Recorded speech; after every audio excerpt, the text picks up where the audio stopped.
Hello, Medicare Advantage risk adjustment operators, innovators, and learners. Welcome to another learning series of the Hughes Academy of Risk Adjustment Made Easy, the Medicare Advantage kind. If today is your first time joining us, we want to say thank you and welcome.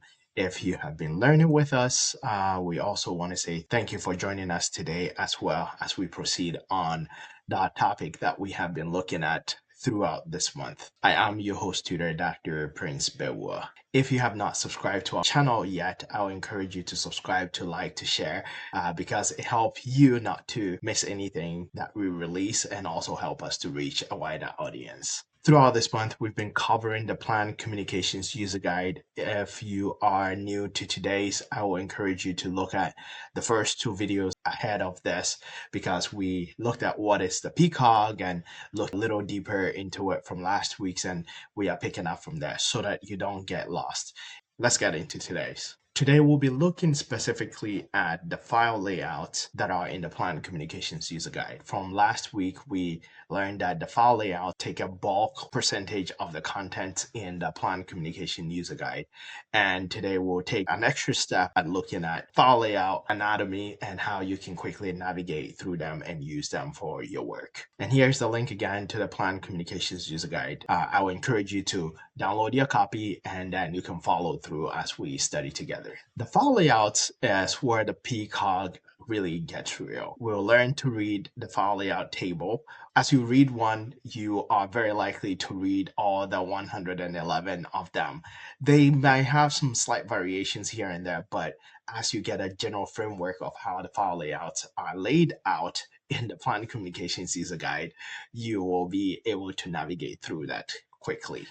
What is the file layout? So the file layout is kind of like the data contract between the plan and the CMS. The plans are leveraging that to submit data to CMS, and CMS is expecting the files. The plans are expecting data coming from CMS to be in that way. So the layout actually shows the framework of the data that are needed depending on which transaction that is being processed. So it defines the fields in the transaction. So the file layout defines the fields in the transaction with the exact name and the size and the position and the format and the valid values that goes into each one of them. And one wrong position can cause a file to be rejected.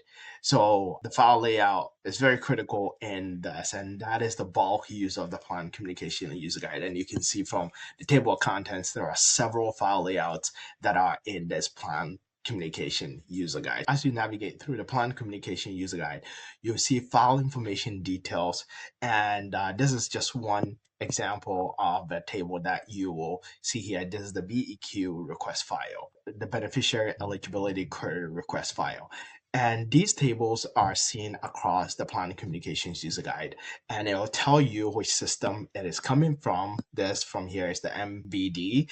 Then the type of file it is. This is a data file. Sometimes it's a report file. So data file means it's machine readable. Report file means it is human readable. The frequency of the file, this one is a PRN, so it comes in and out as needs be. And the record length for this one is 750, so it's a 750 byte file. And then the naming convention depending on how you get your data from CMS, the connection you do have either from Gentran or Connect Direct between you and CMS. So it will have the naming convention that you should be expecting. So you'll see these tables over and over for almost each of the file layouts that you will see. So this is one of the first areas that you want to identify the file information details in the Plan Communication User Guide for the file you are considering. Then if you take a file layout of itself, there are layout sections. And there might be some variations here and there, but many times you will find a file having 3 sections. So you'll see the header, the details, and the trailer. And the BEQ, you see that those are specified in here in the Plan Communications User Guide. So understand the header, the details, and the trailer within the file section. Many times the header will be general information about the file, the production, the details will have the different roles, and the trailer will have kind of like a summary to the details that are in there. And generally, those are how you will think through the file sections within the file layout that you are looking at. And lastly, looking at the anatomy of a layout, for example, we have one here. You will identify that within a record, for example, this is the header record, it'll have an item number right here, the field name that is right here, the size of the field, the format of the field, and if there are any valid values, you see that, and any descriptions or details that you see. Almost all the layouts that you see here will have these 6 basic structure that you will want to understand as you ingest these data or as you read these reports within Plan Communications User Guide. Who depends on these file layouts? The IT team writes code for specs. The QA team may need it to validate outputs and inputs. The compliance team may need it to do audits against. You may need it for troubleshooting to trace rejections of specific fields.